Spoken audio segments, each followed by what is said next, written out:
PMO ने माना पसमानदा मुस्लिम समाज का सुझाव, आधार कार्ड में दर्ज होगा जाति विवरण। अनीस मंसूरी की पहल रंग लाई, सामाजिक न्याय की दिशा में बड़ा कदम। पसमानदा मुस्लिम समाज के राष्ट्रीय अध्यक्ष एवं पूर्व मंत्री अनीस मंसूरी की निरंतर ठोस और दूरदर्शी पहल का केंद्र सरकार ने औपचारिक रूप से स्वीकार कर लिया। जाति गण जनगणना कराए जाने और आधार कार्ड में जाति विवरण दर्ज किए जाने संबंधी सुझाव को प्रधानमंत्री कार्यालय पीएमओ ने संज्ञान में लेते हुए आधिकारिक रूप से रिकॉर्ड पर दर्ज कर लिया है। इसे सामाजिक न्याय, समावेशी विकास और वंचित वर्गों के अधिकारियों की दिशा में एक महत्वपूर्ण उपलब्धि माना जा रहा है। प्रधानमंत्री कार्यालय द्वारा जारी पत्र में स्पष्ट किया गया है कि अनीस मंसूरी द्वारा माननीय प्रधानमंत्री नरेंद्र मोदी को संबोधित पत्र पात्रांक PMS 20/25 दिनांक 2 मई 2025 में दिए गए सुझाव को विधिवत दर्ज कर लिया गया है।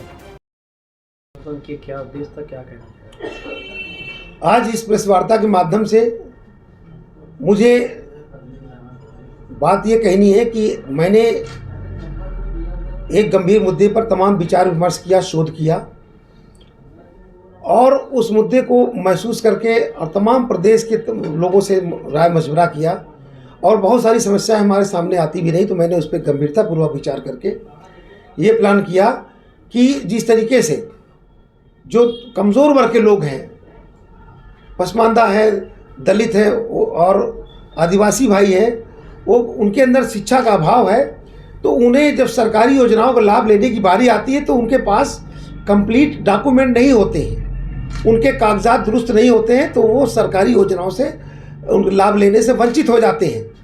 तो इसलिए वो कोर्ट कचहरी के चक्कर लगाते, नायब तहसीलदार का चक्कर लगाते, लेखपाल की खुशामद करते हैं। कभी कभी उनके डॉक्यूमेंट बन जाते हैं समय पर और कभी नहीं बन पाते हैं, और जो सरकार की योजनाएं आती रहती, योजनाएं चली जाती हैं, उनका लाभ नहीं उठा पाते हैं। तो ऐसी तमाम शिकायतें जब आई तो मैंने प्लानिंग के तहत इस पर रिसर्च करके एक पीएमओ को चिट्ठी लिखा, माननीय प्रधानमंत्री जी को एक खत लिखा कि अगर इस पर विचार कर लिया जाए तो देश के तमाम वंचित समाज के लोगों को आसानियां हो जाएंगी। तो मैंने लिखा कि क्यों ना आधार कार्ड में जातियों का विवरण अंकित कर दिया जाए ताकि लोगों की समस्या दूर हो जाए और कोर्ट कचहरी के चक्कर न लगाने पड़े। और अभी इस तरीके से तमाम डॉक्यूमेंट को सरकारी कर्मचारी दुरुस्त करने में लगे हुए हैं, तो इस समय भी है और इस समय वो कर लें तो मुझे लगता है कि लोगों को काफ़ी लाभ होगा। तो प्रधानमंत्री जी की चिट्ठी लिखने के बाद उन्होंने हमारे इस सुझाव को मान लिया और मानने के बाद पीएमओ से हमारे लिए एक चिट्ठी आती कि आपके सुझाव को मान लिया गया है और बहुत ही जल्द इस पे कार्रवाई करेंगे, इम्प्लीमेंट करने का काम करेंगे। तो मैं सरकार से मांग कर रहा हूँ कि कई महीना बीत गए हैं, अभी तक हो सकता है वो इस कार्यक्रम को क्रियान्वयन के लिए तैयारी कर रहे हो, जल्दी से जल्दी इस हमारे सुझाव को मान लें ताकि इस सुझाव से कोई पसमानदा ही नहीं, देश के सबके लिए है, देश के एक एक नागरिक के लिए है। जो आधार कार्ड पे जातियों का विवरण हो जाए, देश के सभी नागरिकों के लिए आसानियां होंगी।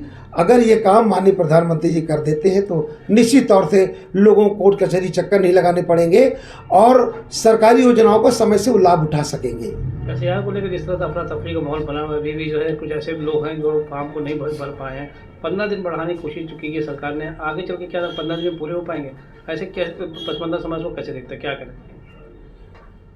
मैं देखिए, पसमानदा मुस्लिम समाज एक सामाजिक संगठन है जो SIR पे हम लोग पूरी तरह से फोकस किए हुए हैं और समाजवादी पार्टी के नेता माननीय अखिलेश यादव जी ने भी इस बात के लिए हमसे बारहा कहा है कि आप अपने पसमानदा समाज पे जो SIR हो रहे हैं इसमें लोग जागरूक करो। हमने तमाम पत्र के माध्यम से पंपलेट छपा करके, प्रेस कॉन्फ्रेंस करके, वीडियो बना करके अपने लोगों को हमने इस पे जागरूक किया और हमारे लोग काफ़ी इस पे कामयाब भी रहे। लेकिन अफसोस की बात है कि जो BLO हैं वो ज़्यादातर उसी मिजाज के लोग हैं, RSS दिमाग के लोग ज़्यादातर रखे गए चुन चुन करके। वो कहीं ना कहीं हमारे अकलियत के लोगों के बीच में जाके भेदभाव करते हैं। कई ऐसे मोहल्ले वहाँ गए नहीं और उनके नाम भी काट दिए गए और कई जगह वो BLO फॉर्म भी नहीं दिया और ना जमा कराया। ये जिम्मेदारी चुनाव आयोग की है कि जितने भी SIR के तहत फॉर्म आए हैं वो फॉर्म एक एक शख्स के घर तक जाना चाहिए और जब तक उनका नाम ना आए SIR की ये प्रक्रिया जारी रहनी चाहिए। ये चुनाव आयोग की जिम्मेदारी है कि जब तक SIR में सारे नाम जुड़ न जाए तब तक ये प्रक्रिया चालू रहेगी। ये चुनाव आयोग का काम है कि वो अपने कर्मचारियों को टारगेट दे और समय का बंधन इतने दिनों में कर्मचारियों को, अधिकारियों को, कि इतने दिनों में ये सारे SIR के जितने भी नाम आए ये सारे नाम कंप्लीट हो जाने चाहिए। लेकिन सरकार जल्दबाजी में हफ्ता भर टाइम बढ़ाती। अरे साहब, ऐसी क्या जल्दी है, ऐसी क्या जल्दबाजी है कि आप इतने जल्दबाजी में बिहार की तरह SIR कराना चाहते हैं? इस सरकार की मंशा ठीक नहीं है। वो जल्दबाजी में उनके जो वोटर हैं वो जागरूक हैं, पढ़े लिखे लोग हैं और उनके BLO उनके इशारे पे काम भी करते हैं, तो वो तो सब आ जाएंगे। लेकिन छूटे कौन? हमारे कम पढ़े लिखे लोग, मुसलमान भाई, हमारे दलित वर्ग के लोग, आदिवासी लोग वर्ग के लोग। इसलिए चुनाव आयोग एक स्वतंत्र बॉडी है, उसकी जिम्मेदारी है कि वो SIR के तहत सारे नामों को जब तक जुड़ ना जाए ये प्रक्रिया बंद नहीं होनी चाहिए। और सरकार को भी चुनाव आयोग के साथ मिल करके ईमानदारी से काम करना चाहिए। अभी एक साहब ने एक सवाल किया, पत्रकार साथी ने, कि उत्तर प्रदेश के मुख्यमंत्री जी कह रहे हैं हमारे लोगों को नाम काट दिया गया। अगर उनको लगता है कि हमारे इतने लाखों लोगों को नाम काट दिया गया तो सरकार उनकी है और केंद्र में उनकी सरकार है। चुनाव आयोग उनके इशारे पे पूरी तरह नाच रहा है बिहार से लेकर के।